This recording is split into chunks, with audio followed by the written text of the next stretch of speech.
Hi, everyone. We wanted to just take a minute here and let you know as you're joining us, you're in the right place with Operation Parent and Arlene Rice for today's webinar.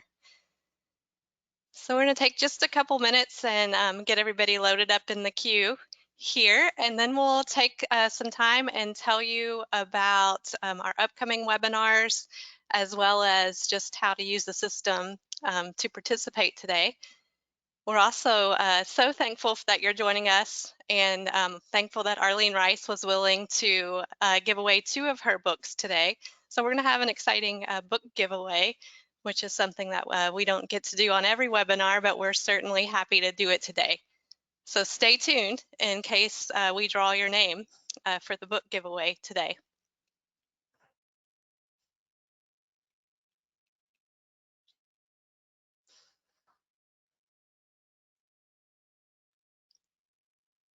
All right, we're going to go ahead and get started here and tell you about our upcoming webinars. Parents Can't Stop What They Don't Know is our next live webinar, and that's with Tara McGuire. She is a preventionist in the state of Kentucky, and she has been in this work for a very long time. So we're happy to hear from her in terms of how teens might be using, concealing, or getting into trouble with alcohol. In addition, we wanted to let you know we timed the rebroadcast of Arlene's webinar that she's done with us very recently, titled Helping Families Navigate the System of Addiction and Understanding Treatment Options. We're going to do a rebroadcast on that recent webinar for any of you that are with us today and you want to hear more from Arlene. She's going to reference a couple of things that we went into detail on in that last webinar, and just let you know what to look for when you go in on August the 4th in the evening and listen to that rebroadcast. Just remember that that is not a live rebroadcast, but it is an exceptionally well put together webinar with a lot of information and resources that if you didn't get to see it the first time around, we'd really like for you to join us on August the 4th. And we have a special request. If you could please share that with a family member, a friend who it might assist, or a friend that you have in the work of prevention if you're in the prevention field. Operation Parent's mission is to love and support parents by providing real-world information, connection, and most importantly, hope. So let me talk to you about a couple of ways that you're going to utilize the system today. There's an orange grab tab at the top, an orange arrow. If you wish to view your screen without the control panel, just click on that arrow and open it all the way up. For now, though, I want you to keep it open and just view all the features with me. We're going to utilize the question feature today.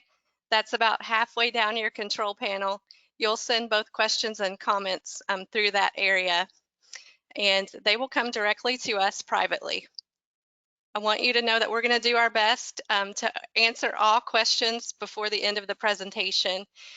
Just know that we may go over the 60-minute mark just a little bit, and that we have started to get almost more questions than we're able to get through during that time period. But we're going to move along quickly and do our best.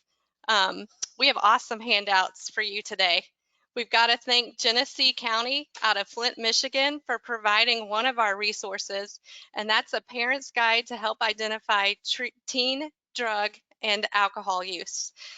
Emily Finkel is a connection of ours that we've made through CADCA, and we cannot thank her enough for partnering with us and sharing a wonderful resource that she's put together for her community. We have your child's treatment roadmap, as well as a treatment ebook. Both of those are coming from, which is now the Partnership to End Addiction. Many of you also know it formally as the Partnership for Drug-Free Kids.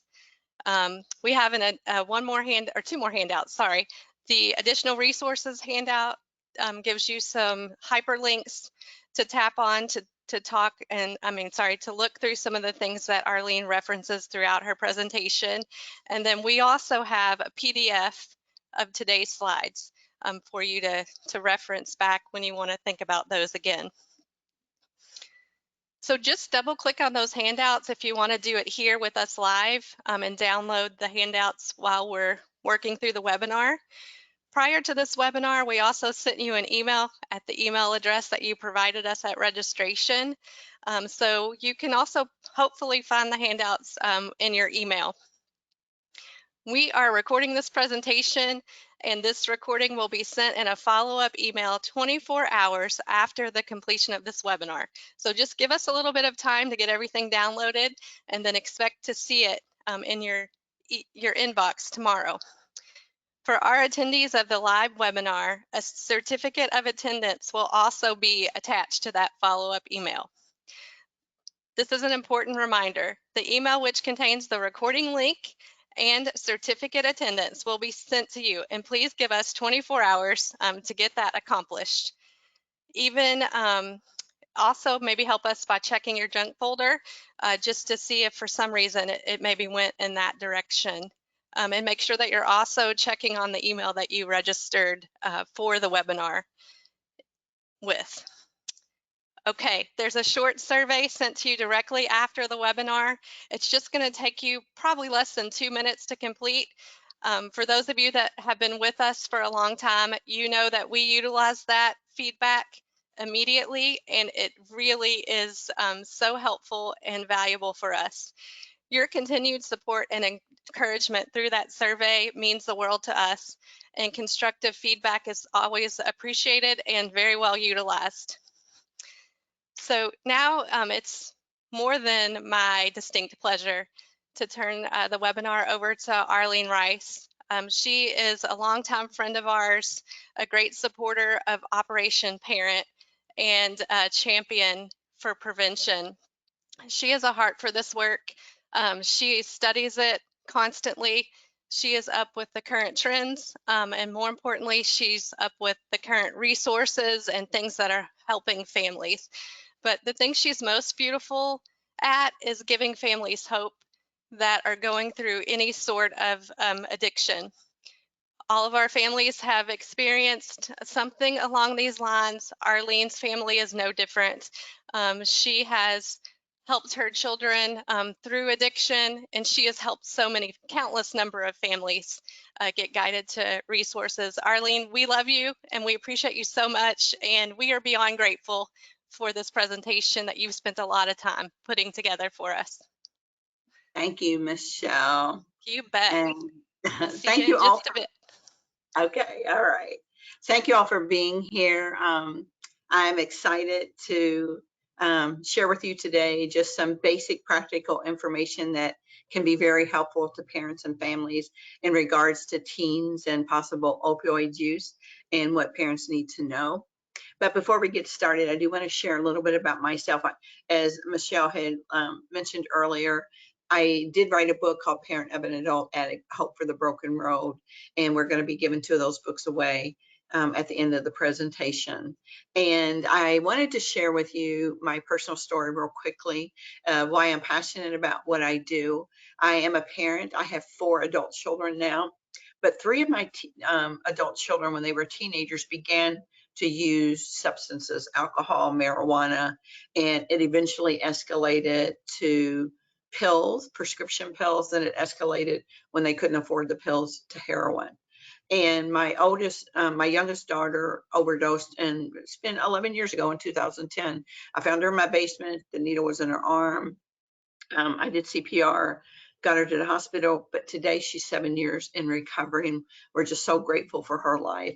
No neurological deficits whatsoever. My nurse mode just kicked in when I found her and just did what I needed to do. My other son, Jacob, is going on around 6 years in recovery. He has overdosed probably about 8 times. He started using alcohol when he was about 12 and marijuana, and then it escalated, and he's 46 today, but he is 6 years in recovery. He works for a treatment facility. He's a director of their peer support program, and he's in college, and he'll graduate in the fall.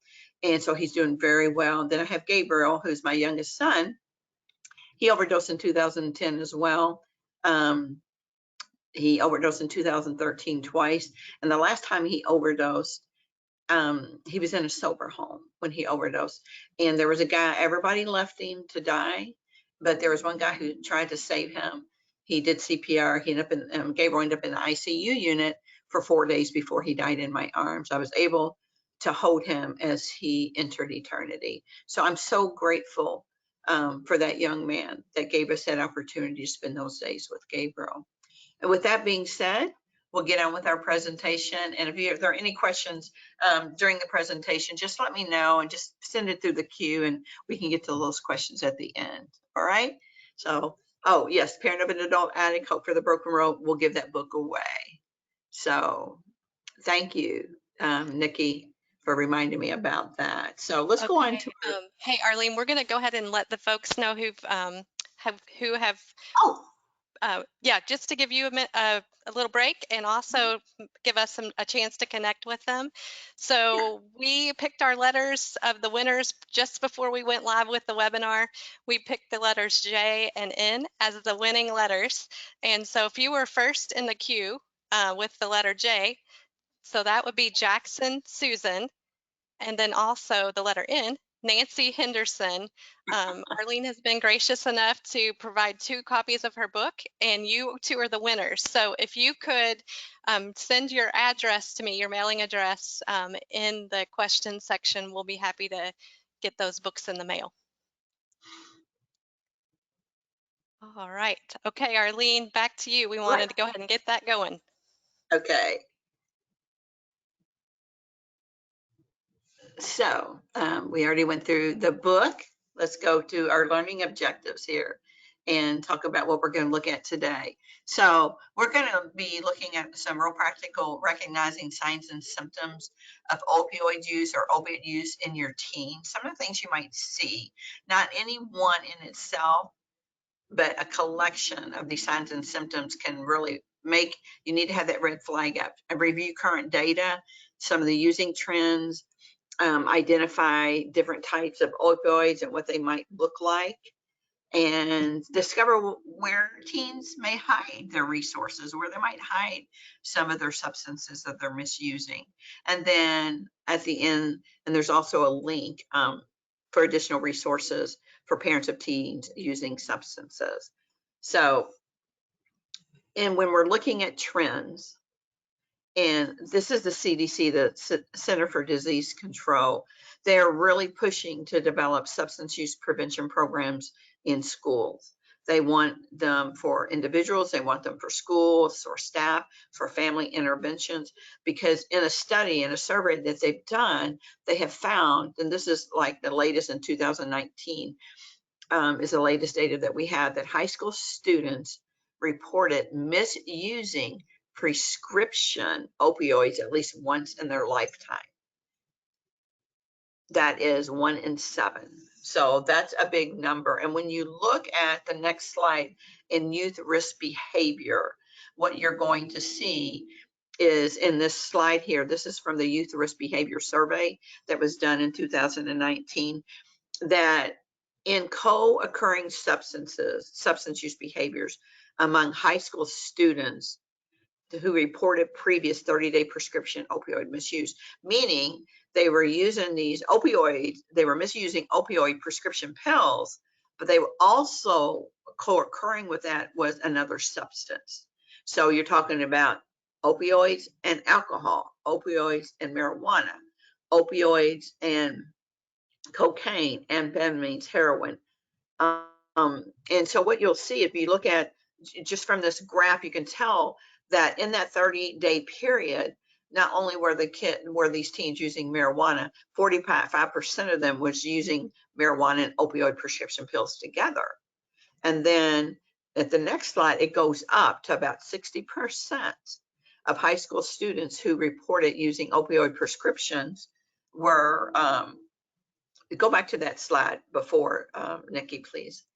That 60%, if you can see that they were using alcohol and then binging, and then the lifetime, people, when they say lifetime marijuana use, when you see that graph there, that it's talking about, this is somebody who smokes marijuana, daily. This is a daily use for them. and then they're using alcohol, opioids on top of that, that even goes higher than just the alcohol use. It goes up to about, it looks like about 65%. So these are some of the trends that we're seeing. Okay, and on the next slide, when you talk about, a lot of parents don't like to hear, I didn't want to hear the word heroin. I didn't ever want to think my kids could do that. Yeah, I knew they were drinking alcohol and marijuana, but don't shut down as I talk about this, thinking that my kid will never do this. I did that. I'm just saying, just be aware that there is this connection between prescription opioids and heroin and fentanyl. There's a connection there. For many, when they land on heroin or fentanyl, it starts with abusing opioid prescription pain pills. And so every day from drugfree.org has discovered that about 2,500 teens a day will try prescription medications for the first time, like pain pills. So prescription drugs are the most commonly abused among 12 and 13-year-olds as well. So 9 out of 10 start with pain pills that can lead to the heroin. So one of the goals that is so important is to help you see that there is a connection between that, between prescription pain pills and then progressing and having this possible progression to heroin or fentanyl, even if that prescription was prescribed for a legitimate injury or surgery for that person. So where are teens getting prescription drugs? Well, besides being written the prescription drugs, and say like if they've had a knee injury or surgery or something like that, they're also getting them other places, like from friends, from relatives. They'll maybe steal them. They'll maybe purchase them on the street. But prescription pain pills are very easy to get. And I'll give you an example. There was a guy that I worked with when I was working at the Southern Baptist Theological Seminary, and not only did I teach at seminary, but I also worked as a clinic nurse at their clinic that they had on campus. And there was a young man who came in, he was 19 years old. And my boss came to me and she said, would you go speak to this young man? He is addicted to oxycodone and he's having a hard time. And I think he's withdrawing and he's seeking some drugs. So I went in to talk with this young man, and at first he wasn't real open with me, but I sat down and I talked with him. I said, look, I said, I had a son that died from this. I said, so I want to help you. Will you help? Let me help you get help. And so he opened up to me, and what he had been doing was he had asked his father early on, maybe a year before, to give him some pain pills for an injury that he had obtained. And he ended up stealing, because after he started asking a lot, his father locked him up. Then he went to the street to buy them. Well, he's in recovery today, but just so you know, they can get them free from relatives by asking. Don't give your kids pain pills. They can take it without asking and steal it, and then they can purchase it on the street.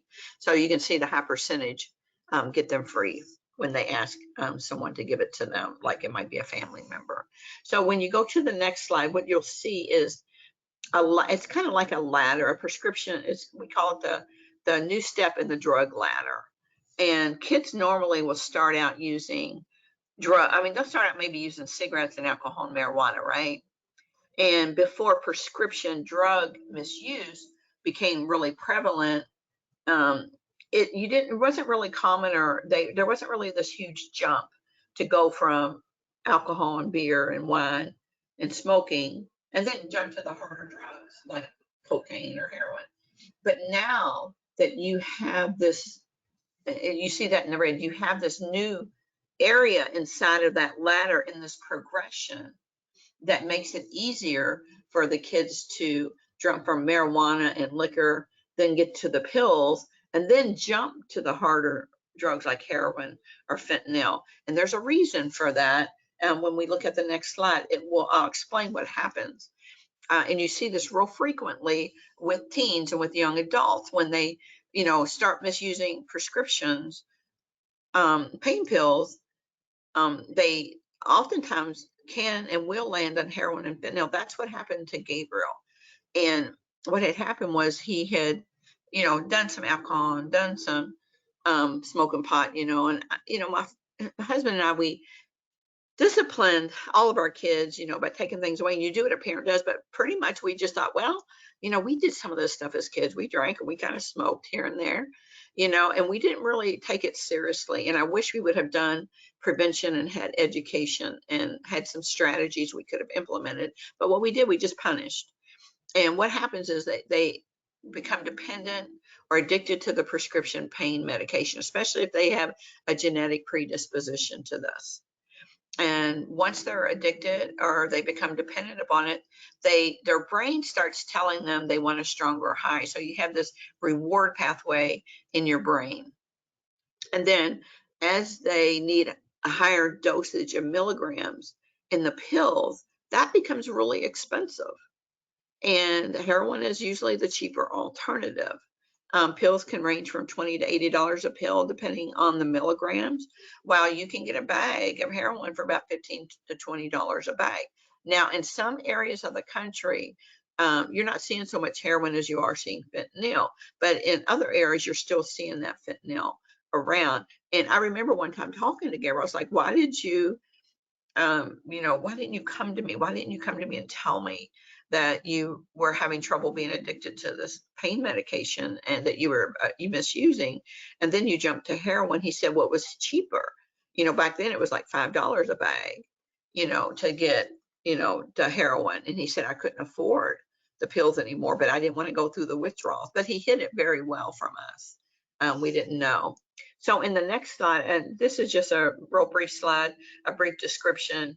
There is a difference between opiates and opioids, even though you will hear them used interchangeably. I use them interchangeably a lot, but opiates are derived from the opium poppy plant, as you can see in that top picture there.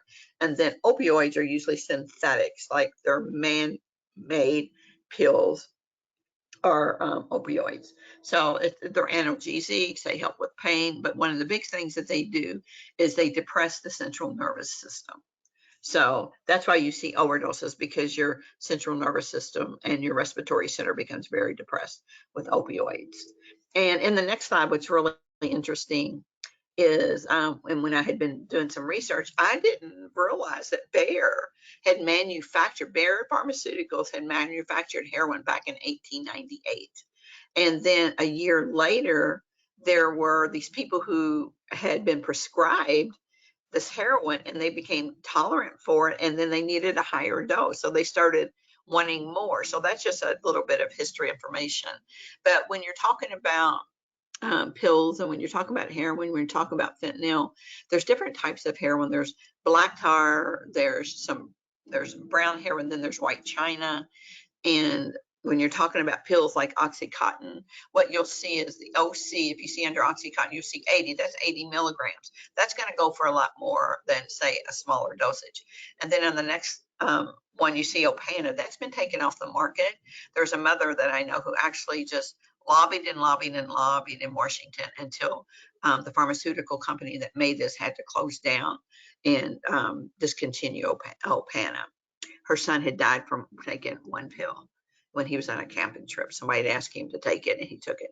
Codeine, you'll see Tylenol number 3s, codeine, Vicodin, Loratabs. Those are just some examples of what opioids are. And if you look up in the top right, that's the fentanyl. I just wanted to go over this and I'll go in the next slide in just a minute.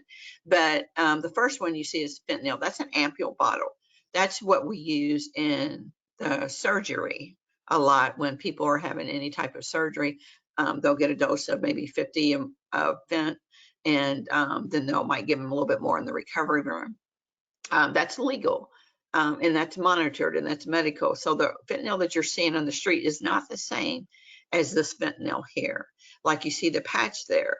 A lot of cancer patients sometimes are ordered fentanyl patches. What will happen if somebody's misusing that, or if they steal it, they'll peel back that piece on the patch and they'll stick it under the tongue, and use it sublingually. So this is just an idea, just so you can know what some of the pills look like and what it is. Now, this is the next one is a comparison of what you might see with heroin and fentanyl. So on the left-hand side is a lethal dose of heroin. On the right-hand side is a lethal dose of fentanyl. Now, this is from the New Hampshire State Police Forensic Lab Department. Left with that lethal dose of heroin, that's 30 milligrams. But on the right, notice it's only milligrams, but it's enough to kill an average male adult. So according to the Centers for Disease Control and Prevention, this is 100 times more potent than morphine. And I'm talking about the fentanyl here, and many times more potent than heroin. And sometimes when people are misusing opioids, especially, it doesn't always have to be injecting, they can compress pills. People who are misusing don't always know that they're getting heroin or anything laced with fentanyl. So if they use the drug that they say they bought on the street or from a friend, or got a pill from a friend, they can inadvertently take a deadly dose of the substance, not knowing that that pill has been mixed and heroin or fentanyl has been mixed in with it. Just recently I heard about a mother who told me that her son had gotten a pill at some high school party and he thought he was getting cocaine, ended up being fentanyl, he overdosed. Anyway, they do that to improve the potency. And anyway, so just know that some of those things that your kids can be exposed to, especially at parties, don't think, that it can't happen to them, because it can. And in the next slide, we look at a different opioid, a different one called carfentanil. This started showing up in the United States around 2016. It's a mega potent opioid, and it's 10,000 times stronger than morphine and 100 times more powerful than fentanyl. And it's labeled elephant heroin because they use it for large animals. So it's largely manufactured overseas in China, shipped to Mexico or Canada, and it's moved to other localities, such as Ohio, Kentucky. It just comes up through those interstates, and they use those to get that through the United States when they come from Mexico. And you don't see this as much. There was back in 2016, 2017, we started seeing overdoses from that. But you don't hear too much about that anymore, but it's still around. And on the next slide, when you compare legal fentanyl with illicit fentanyl, again, the legal is synthetic, it's man-made, it's very, very potent. It's prescribed in the form of a patch, a transdermal patch, tablets. It can come in lozenges, it can come in nasal sprays, it can come in pills. It can also be illegally made and manufactured and mixed in with other drugs, like we've already discussed, like cocaine is one that's real popular that they're mixing them with now. And when you get it illicitly manufactured, it does have a heroin-like effect, and it's been linked to a lot of overdoses over the past year or two. And a lot of times, like I say, it doesn't necessarily have to be the type that is going to be injected, but you have counterfeit pills that are mixed with cocaine, with or without that user's knowledge. So there's also what they call fentanyl analogs. They're drugs that are chemically related to fentanyl, and they mimic the effects of the drug. So another one, the next slide shows, this has been popular among 12 and 13-year-olds. It's called pink or pinky. I don't know, some of y'all may have heard about this. It's similar to morphine and heroin, but it's 8 times more potent than heroin. And it's called pink or pinky because it's pink in color, and also because sometimes people that misuse this will put the powdered form on their pinky finger and snort it that way. It's not a prescription medicine, but it's a cocktail of pink and fentanyl, which is sold in the street. Now, it can be ingested, it can be snorted, it can be taken IV, it can be taken rectally. And there have been some cases in the ER across the United States where people come in with some rectal bleeding or some nerve damage from using this. So just a heads up on that. Is something you can get from the internet. It's popular again among 12 and 13-year-olds. This is treated with a reversal medication, naloxone, as are the other opioids that we've mentioned. It can be ingested, injected, taken rectally. It's manufactured in China. Another name for this is called U-47-700. But what I want you to know is that it's not hard to get on the internet. Actually, I initially had provided all these links to where you can get this, and then it was brought to our attention, well, maybe we don't want to give that out because we don't want to make it easier for kids to be able to get this stuff. But anyway, you can actually sometimes get it at head shops or smoke shops as well. So when we talk about warning signs of substance misuse, we're looking at changes, okay? We're looking at health problems. We're looking at personal appearance. We're looking at behavior changes. We're looking at personality changes. And so you might begin to have a red flag for some of these. Like, for instance, one big tell sign is isolation. Isolating themselves from family, from friends, acting secretive, really demanding privacy, a lack of respect for authority, avoiding eye contact. Can become defiant, uncooperative, hostile, violating curfews, ignoring the rules, just lashing out. And another big thing is just these unexplained disappearances for just a significant amount of time. So you want to make sure that you monitor and check your child's possessions, their online activity, and see if you notice any changes in their behavior. One of the other things about behavior change, you might see maybe they were a good student at one time, but now they're performing poorly academically. They might be missing or cutting school or missing their extracurricular activities. Maybe there's been some complaints from teachers or classmates, or maybe they've been involved with illegal activity. I don't know. But just look for those things in their behavior. They might have a decreased interest in activities or hobbies. Or this is a big thing with Gabriel. He changed his friends and his social circles. So he started hanging around people that normally, he would not have hung around with before. And I'm not saying that they're the cause of it. I'm just saying what he was doing caused him to change his who he was hanging with. So, like I said, they can have mood swings and emotional stability, extreme highs and lows, and just some health problems, whether it be with appetite changes or sleep disturbances, or sweating or headaches, or loss of weight, coordination problems. If they're snorting, they might have nosebleeds. Sometimes they'll get constipated or have a runny nose or shakes or tremors. I'll tell you a story. I just was talking with a lady just recently whose 16-year-old grandson has been exhibiting a lot of these signs, behavioral changes, isolation, extreme isolation. Come to find out, he's been huffing, he's been drinking, he's been doing drugs. He's had a lot of trauma in his life. His mother died in a car wreck. So anyway, this lady is right now, and anyway, just working through trying to get him some help. So, okay, let's look at the next slide, guys. And this is really a telltale sign. I want you to notice the difference between both pupils here. One is large, one is small. And normally when you and I walk into a room, our pupils will change with the light. Like if we walk into a room that's well lit, our pupils are going to get small. If we walk into a darker room, our pupils are going to get bigger. But on the right-hand side, that pupil there is a constricted pupil. And someone who is using opioids, this is a telltale sign. They will have very, very, very pinpoint pupils, and it will not change in the light. It won't change with the sun. It won't change with the light. It won't change with the dark. It will stay consistently small as a pinpoint. The one on the right, at the left, now that could be from all kinds of things. It could be a stroke. It could be, drug, methamphetamine use, anxiety, So I just wanted to use these as a comparison so you can see how constricted the right pupil is. I can remember when I started educating myself about just the signs and symptoms of opiate use.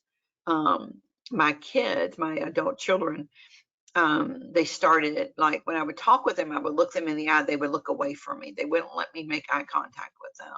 So this is a telltale sign, guys, of opiate use. The next one is a depressed central nervous system. Frequently, you will see them nodding off something similar like this.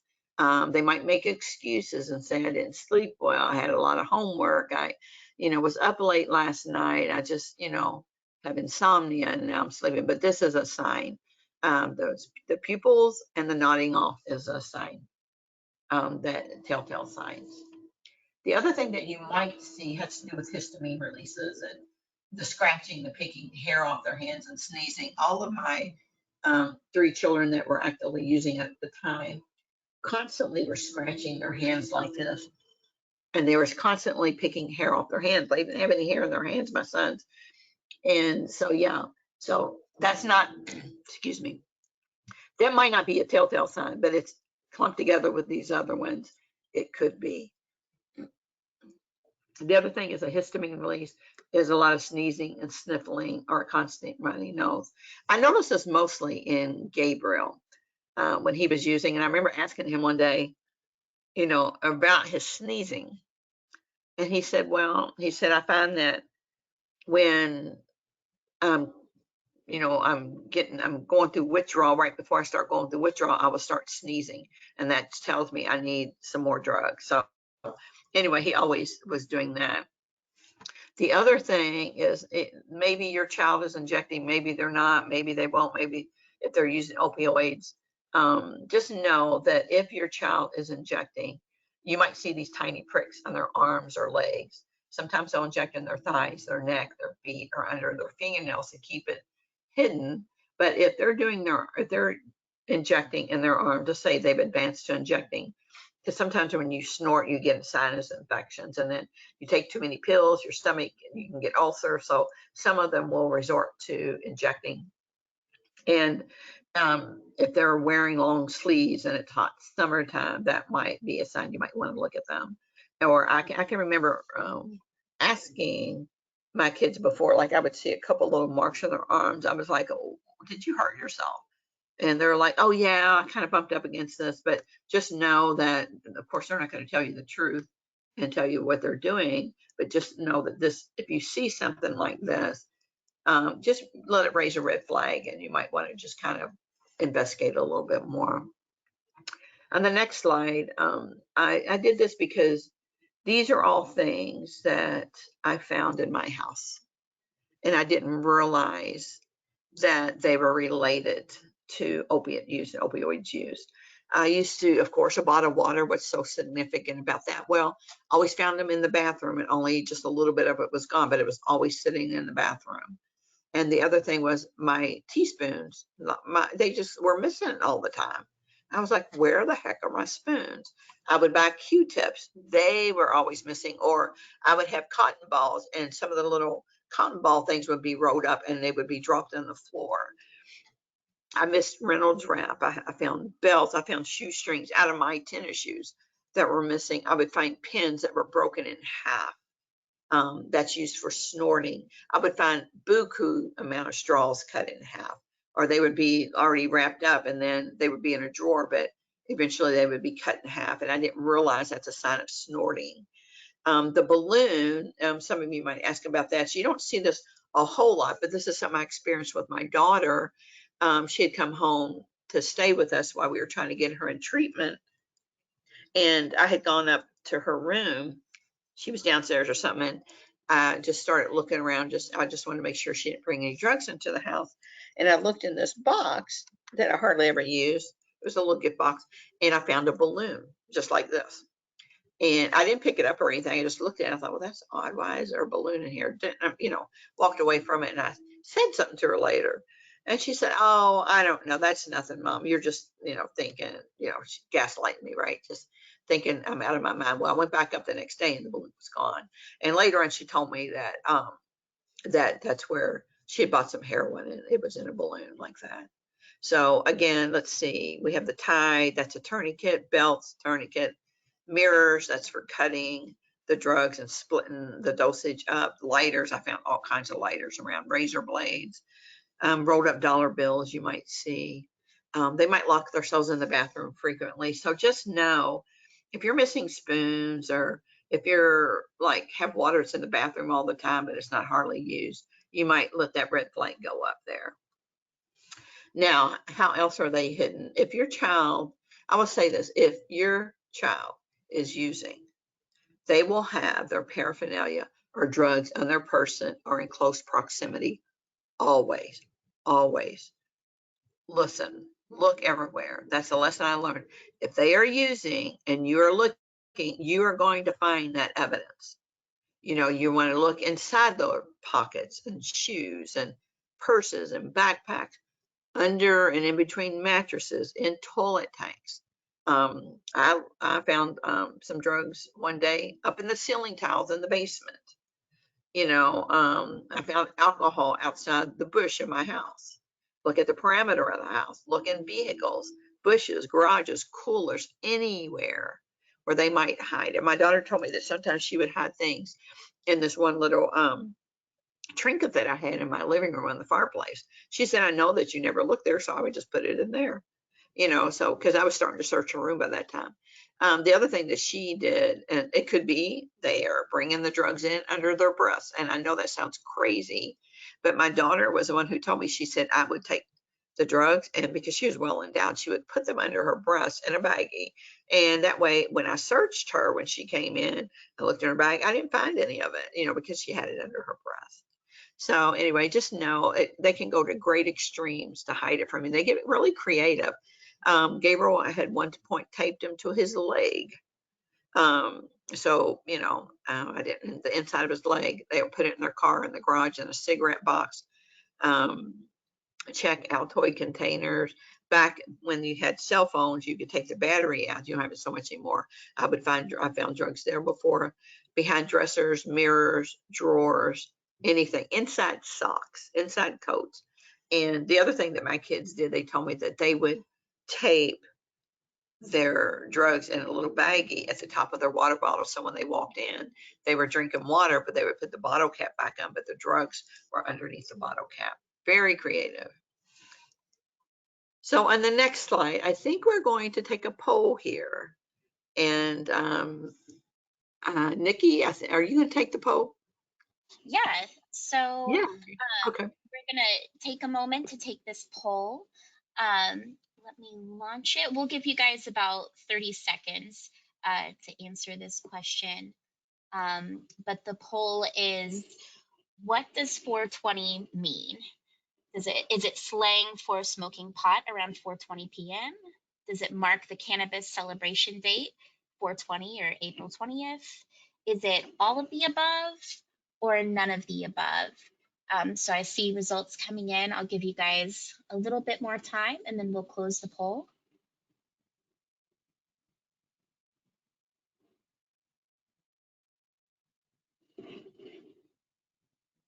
All right, we're gonna wrap it up. I'm gonna close the poll. All right, it looks like 5 of you said it's slang for smoking pot around 420. 39% marks the cannabis celebration date, and 55% all of the above. And nobody thought it's just a number. So Arlene, I'm going to turn it back to you, and you can share a little bit more about 420. Okay. All right. Yeah. So 420, and that's what it is pronounced. It's pronounced 420. And so has to do with the cannabis culture. It is slang for marijuana and hash consumption, especially smoking at 4:20 p.m. on April the 20th.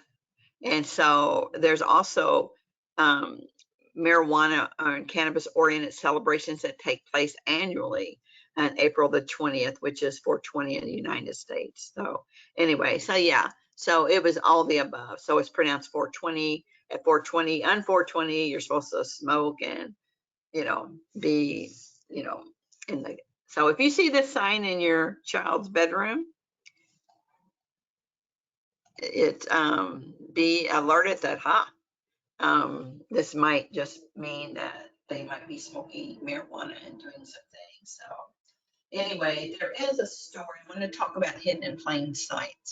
And I don't know how many of y'all have heard about hidden in plain sight. It was actually started by a mother and a son.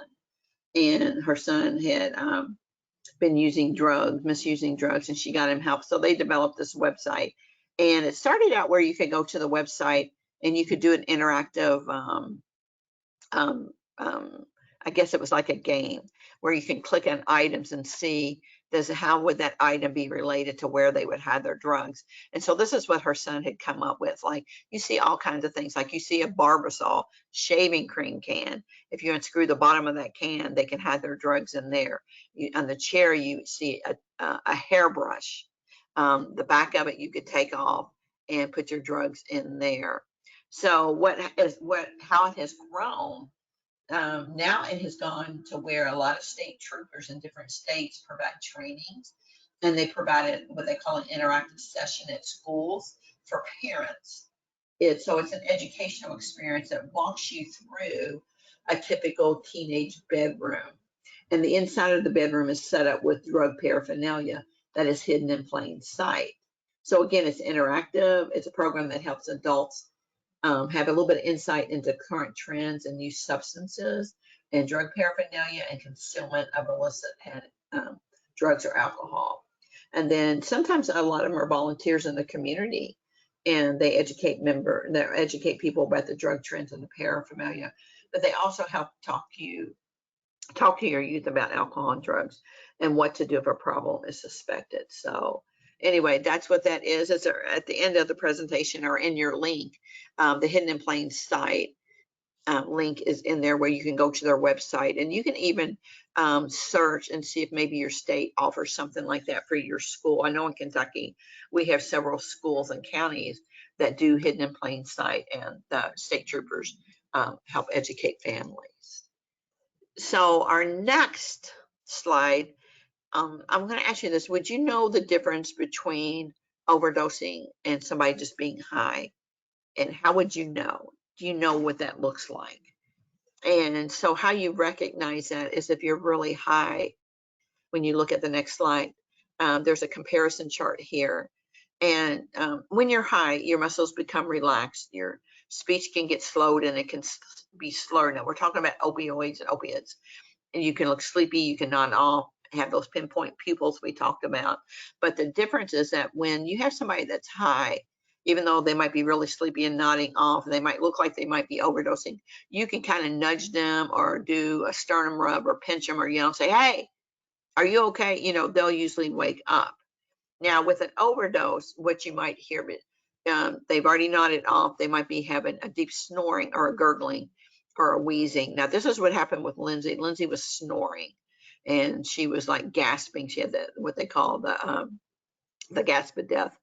But they will sometimes have bluish or gray skin. You'll see their lips or fingertips start to get darkened first in a bluish color, a cyanotic color. They get sweaty and clammy. Their skin might look real pasty, and they might have a really super bad color, like just real pasty looking and ashen looking. Their breathing can be slow when you overdose, or it can be irregular. Lindsay's was irregular, or it can be stopped, but they can still have a pulse or not have a pulse. So, but the big thing is when someone overdoses, they don't respond to the stimulation. They don't respond to the yelling. They don't respond to the shaking. They don't respond to pinching or anything. What I tell people though is don't throw ice on them, because we'll have people when I should do some training down for the Metro Health Department. There would be people that say, well, we were just told to throw ice on them. Don't do that. What they need is breathing. They need you to breathe for them, and they need naloxone or Narcan, which is interchangeable, because their respiratory center has been very depressed in their central nervous system. So this brings us to the next slide about what to do. If you have a loved one, a teenager, somebody that's on any type of opioid for pain pills, or you know that they have been using or have used in the past, and maybe they're doing well now, keep naloxone with you. It's a medication that can reverse an opioid overdose. It can come in an injectable form like you see down in the bottom left hand picture. It's real easy to draw that up, give it to somebody, but then you look at the other picture, you see the yellow and the purple Evzio. That is really, it's an automated injector. You don't ever touch the needle, but it talks to you. It's kind of like an EpiPen that talks to you, but it's an Evzio. It's Narcan, and it can go through genes, and it can talk with you through given the medication. And there's always 2 doses in each of these. They have the nasal spray as well. And they always give 2 doses. And the reason they give 2 doses is because the naloxone or the Narcan does not take the opioid out of the blood. A lot of people think, oh, I gave it, it takes it out of the blood. No, it doesn't do that. What it does, it pops the opioid that they've taken off that opiate receptor in the brain. So think of it as a bottle cap. It just pops the opiate off, and then that medication sits on the opiate receptor. But within an hour or even sooner, that can, the Narcan or naloxone is going to wear off. And so they can re-overdose without even taking another opioid. They can re-overdose because the opioid is still in their bloodstream. So I hope y'all understand that. And so that's why they give 2 doses. So in case they overdose a second time. Now, certain states have naloxone laws. And as of 2020 in August, on the next slide, you'll see that there is a map. And this is a map with states with layperson access to overdose reversal medication. And the Legislative Analysis of Public Policy Association put together this extensive summary of each state. And you can actually, it's in your link, where you can find out if your state and what your naloxone law says. So right now we have 50 states. In the District of Columbia, they have some form of naloxone access laws, and it varies though state by state real significantly. So if you want to be able to get a Narcan kit, you can see on your next slide, besides asking your physician to write a prescription, you can actually walk into a CVS or Walgreens and a Rite Aid without a prescription.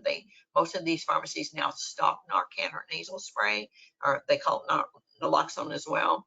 And anyone can purchase that. Now, if you have insurance, I tried this and I wanted the Evzio, and so my insurance paid for it 100%. And so depending on your insurance, they can run your insurance card and see if it'll pay for it. You might have a copay. I don't know. It depends on your insurance. But just know that if you know somebody that's using an opioid or has had trouble in the past being addicted to it or had a substance use disorder, I have 2 kits always with me. I tell people I keep it with my lipstick. And so yeah, you have access to that. A lot of the health departments have access to free naloxone kits. I was involved and co-founded another organization. It was a Kentucky Harm Reduction Coalition, and we would do trainings throughout Louisville, but also throughout the state. And we'd give out new naloxone kits, and we had grants for that, so you didn't have to pay for it. So your state might have a harm reduction organization where they can get a free kit for that. So just know that it's out there, and there is a link in your resources where it can tell you where you can get it in your state.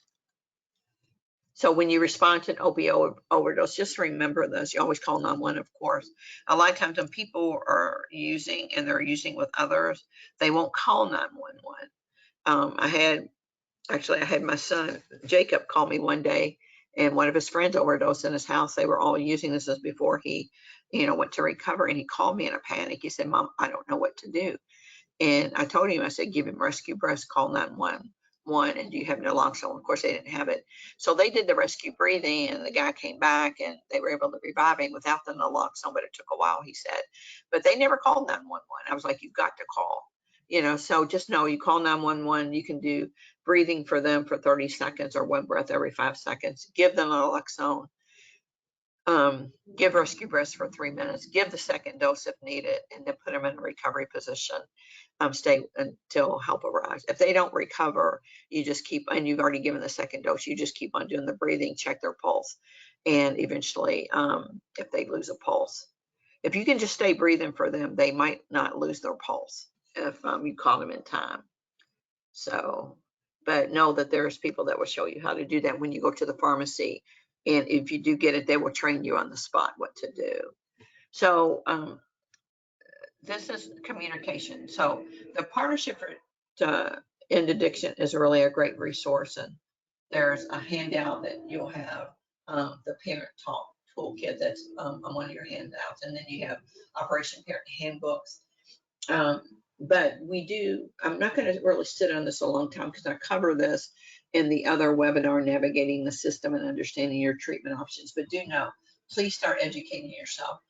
Implement those prevention strategies. Talk to your teens and even your tweens, your preteens, your tweens.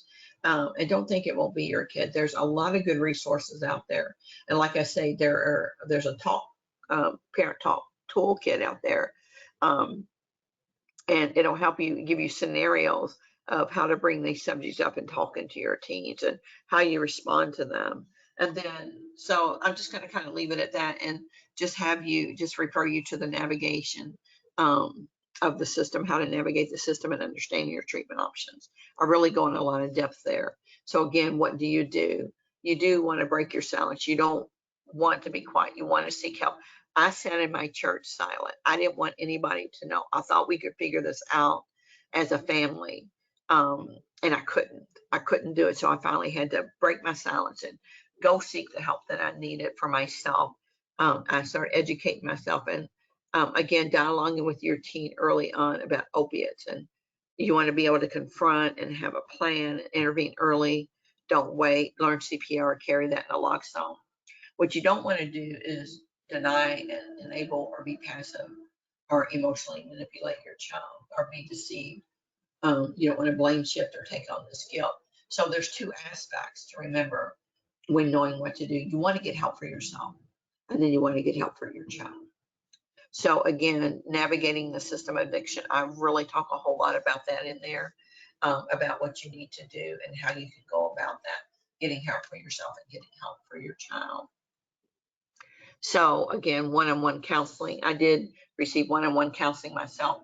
I tell you the story. I tell this in the other webinar too, but I had never heard of a parent addiction coach. And I wasn't quite for sure what that meant, but I stumbled upon this on the internet one day, and I ended up calling this guy that was in Arizona. His name was Mike Speakman, and he ran these group called PAL groups, Parents of Addicted Loved Ones. And so one day I just called him up and I told him my situation, and you know that he would coach me over the phone for free. He didn't charge me a dime. And that really helped me to understand addiction. But he coached me. He didn't counsel me. He coached me on some strategies that I could use. And that's, he had already started these PAL groups. And they had, at the time when I spoke with him in 2010, they only had like Indiana and Arizona PAL groups, but now they're all over the nation. They're everywhere. And we have probably 18 of them here, or yeah, about 18 of them in Kentucky. I tried Al-Anon, but I really like the PAL groups and Celebrate Recovery.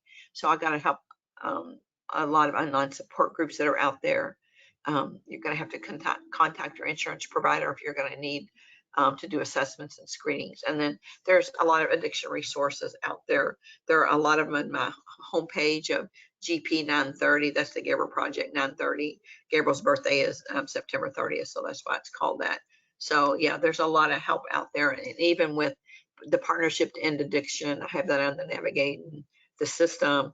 They have a 1-800 hotline. SAMHSA has a 1-800 hotline as well. And even in the state of Kentucky, we have a 1-800 hotline where parents can call for coaching and to get some help.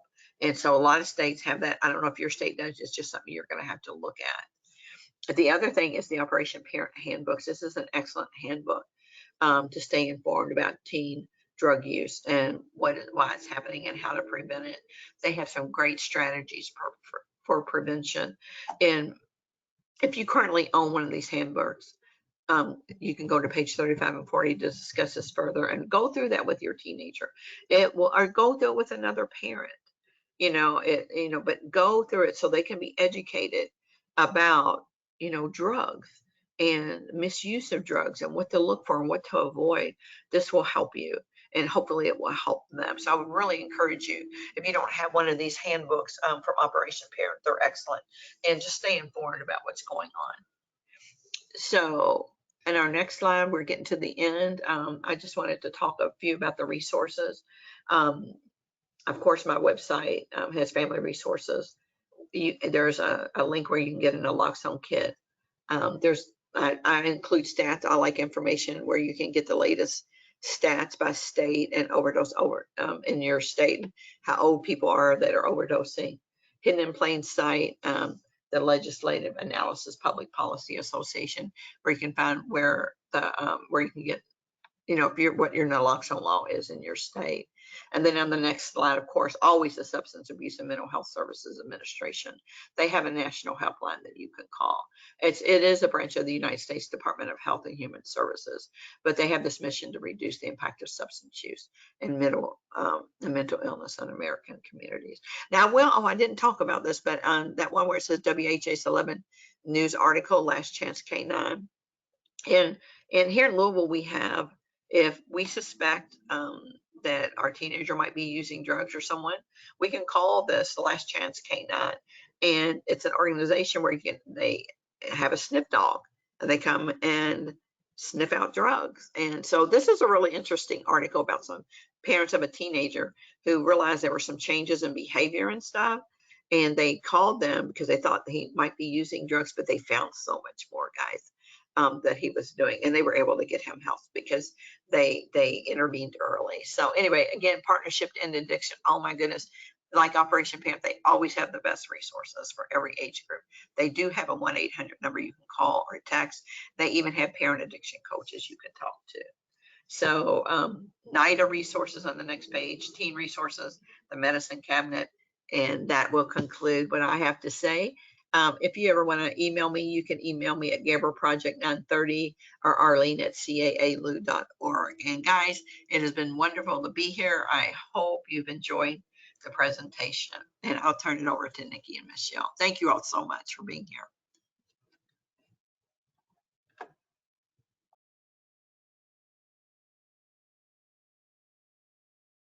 Arlene, thank you so much. We've already gotten a ton of thank yous and just appreciation from viewers.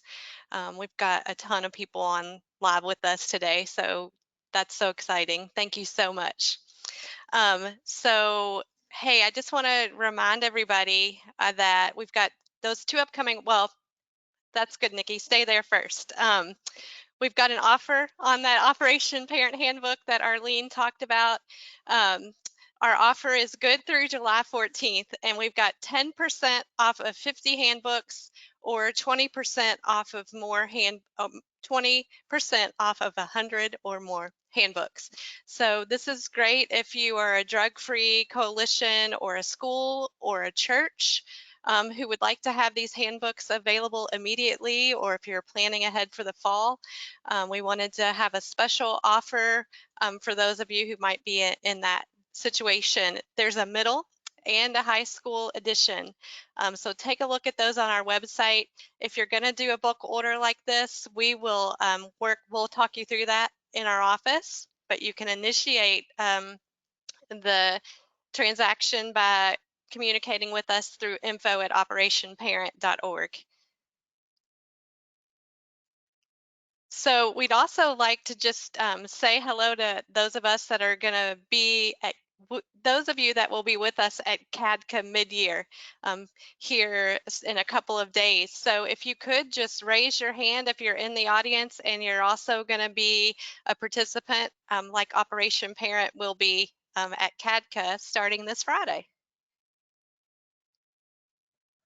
It's a great time to go onto our website, operationparent.org, and register for our next live webinar, Parents Can't Stop What They Don't Know, speaking specifically about alcohol abuse in teens. So feel free to do that right away so you don't forget, and maybe also share that with a friend, family member, or another friend that you know that might be in the prevention field that could share that with a lot of others.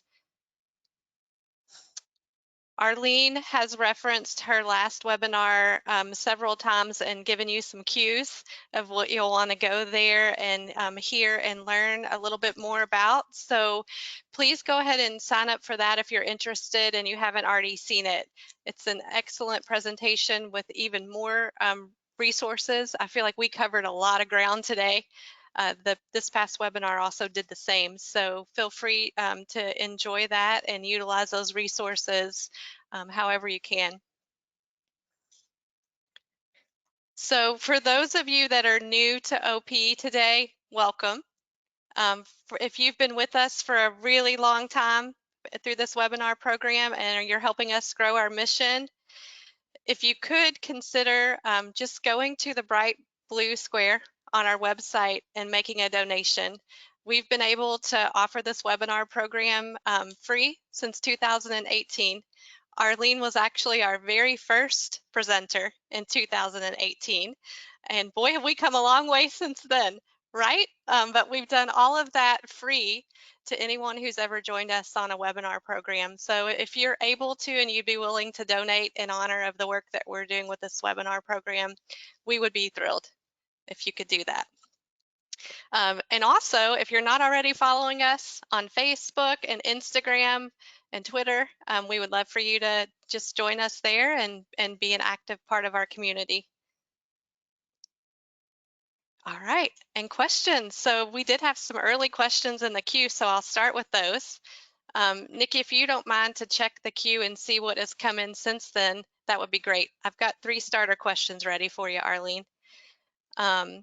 Okay, so one of them is, what was the significance of the Q-tips and the water bottles that you referenced in terms of objects that you would find around the house?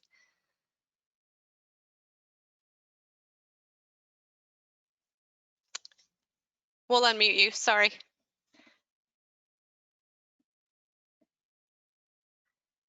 Okay, can you hear me now? Yes, perfect. I'm You want me to muted. repeat the question for you? What was the significance of the water bottle and the Q-tips again? Okay, Yes. yeah. The water bottle is how a person who's using heroin or crushes up pills might dissolve their pills in the water, and they'll use they won't use tap water usually because they can get infections if they inject it. And then the Q-tip, a lot of times if they don't have cotton balls, they'll pull off the Q-tip cotton and roll it up and put it on the tip of the needle and then draw the liquid from the water and the drug they mix together. So they're trying to filter, they use it as a filter to filter out any impurities that might be in it. Okay, gotcha. Are you hearing that's, or have you heard along the way that 710 is the new 420? No, I haven't heard that. Okay. Interesting. So I wanted to double I'll look check at because I that. had lightly heard of it before. And so yes, it is. And Okay. it is because 710 looks like oil upside down. Oh, And so interesting. 710 is a time for dabbers to pull out their rigs and dab away on 710. Oh, I'm looking at that right now because I'm so interested in that. Yes, very Huh? interested. We appreciate that question a lot because that's a good reminder for us all. Okay, and so Oh, the next question is, with naloxone, okay. a person is hearing that a person could be violent when they're re-aroused from the naloxone. And is this the case with all ODs, or what are you hearing with that? Okay, I will tell you, it's not the case with all ODs, but that is something, thank you for bringing that up. There is a possibility that whenever you give the naloxone, it can put someone in withdrawal. And so they can throw up, they can get violent, they can. But I will tell you, we did a study here in Louisville when for the first 4 years that we gave out naloxone, and we partnered with police departments and those law enforcement, and asking them to give us feedback if they used our naloxone kits, if they were seeing violence, if they were seeing vomiting, if what they were seeing. And we had zero people do it. And I'll tell you, I think the reason why is sometimes, and I'm not saying this is the only reason, but I started questioning people that did see it a lot every time. I heard, like, I was in a training one time and there was somebody from a different county that I was from, and I was training, and he was from ENS. He said, we don't even want to give anymore because they throw up, they get violent. And I said, well, how are you giving it? And I said, are you giving it nasally or injecting it? He said, usually I'll just draw up the naloxone and push it real quick. I said, that's the issue. You can't just push it when you give it IV. You have to give it over a 2-minute period. Or, I mean, that's with any drug that you give anybody. And the other thing was that one person said what they would do is they would only give a half dose real quick and then give a half dose before they got to the ER. So they would drop them off so they wouldn't get violent in them. But going back to the study that we didn't have anyone who was using our nasal have issues with being violent or anything. They even had video. Some of the law enforcement had video of people coming out of their overdose and they were calm and they walked them to the EMS van. So that can happen. They can go into withdrawal.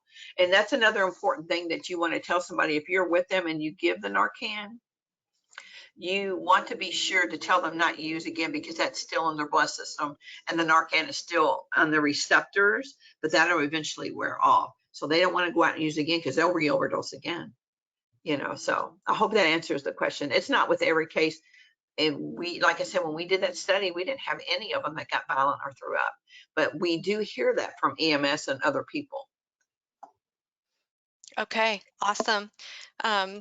So we just had a piece of information shared with us that there is a viewer on with us. Her name is Laura Stack, and Yes. she is releasing a book about her son on 7/10, actually, and Oh, he died due to cannabis-induced psychosis.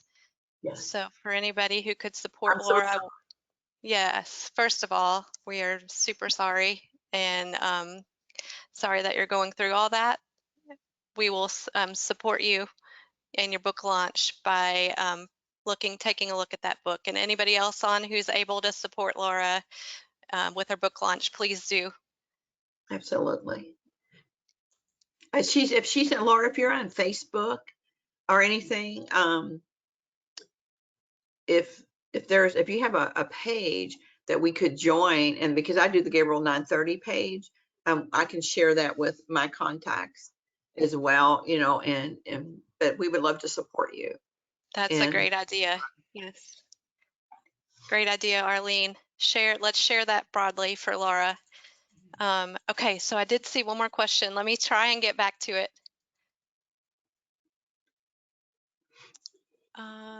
Okay. So I'm not seeing it exactly, but I know the essence. And so I apologize to whoever asked the question if I don't get it exactly right. But it was something along the lines of what are some of the things that you feel like might have put your children at a higher risk for drug abuse? I know that you've learned and studied so much since then, but is there anything that you could think of that would help other parents to know and be on the alert about? Well, I do think of a couple things that come to mind. We do have a pre-genetic disposition in our family. My husband's side of the family has a lot of addiction. My side of the family has a lot of addiction. So just being aware of your family history is one. Is there an addiction history in your family? Now, I will tell you early on, I didn't believe that addiction. I thought it was a moral failing. And it wasn't until after Gabriel died that I sought out addiction specialists, addiction doctors, and realize how that addictive brain works. So family history is a big issue. I wish I would have looked at. The second thing, I really wish that I would have known about these prevention strategies, like that I could use that Operation Parent offers, or just by talking with your team. Having those resources from the Partnership to Treat the End Addiction. They have toolkits, they have talk kits, and that wasn't on my radar. Prevention was not on my radar. It wasn't until we were in the crisis. But I can look back now and I think, oh my goodness, there was so much that hopefully we could have educated our kids about drug addiction, and that you could possibly have this genetic predisposition. So I think those are the big things, was the prevention and the pre-genetic disposition. But I'll tell you another thing that I learned was trauma. And I didn't realize some of the traumatic things I knew some traumatic things about my son Jacob he had gone through, but I didn't know about some things that had happened to Gabriel and to my daughter Lindsay. And trauma can be a comfort measure for people who have trauma. Drugs can be comforting to them to deal with that emotional pain that they have. So the trauma, the prevention, the genetics, and prevention. So yeah, those are just some things. I hope that helps. Those are just some things that come off the top of my mind. Yes, that helps tremendously. Thank you for being so open and honest with us, Arlene. Okay, let's see. I just saw. So I believe this is also in support of Laura Stack. She has founded Johnny's Ambassadors. So johnny'sambassadors.org is another good place to support. And then I think we might have gotten them. I want to check one more time. Well, while And you're checking, is it yes. possible to for them, if they think of questions later, they can email you. You can put them in a spreadsheet somehow, and I can answer and respond to that. Like Certainly. later, let's Yes. say, Yep. If maybe these the person questions have prompted other thoughts in people's mind, or you didn't think of your question till later, like when you're getting ready to go to bed, like all of us usually have some of our best thoughts, we'll take them for sure. And then Nikki, I'll just check with you to see if you saw anything that we missed. Yeah, I see one more Oh, great. that Okay, just came thank you. and it says, do you feel that young couples going through counseling should have this discussed? And I think by this, they mean the family history of addiction. And then do you think there should be parent prevention classes at a certain age to accompany like annual physicals of children? As far as counseling, I don't know if you're talking about marriage counseling or premarital counseling or whatever, but if there apparently is a family history, a predisposition, absolutely, I think that you and your significant other, your spouse, need to have those discussions and even be on the same page about how we might want to implement some prevention strategies as our, if we have a family and our kids are growing up. Like I say again, I think starting early, and this is to address the other question. I think you start as early as maybe now the prevention to end addiction has little talking toolkits for kids as young as toddlers. And then, but I think absolutely in elementary school that we have to begin talking with our children. And again, it goes back to using like I say, the guide to help.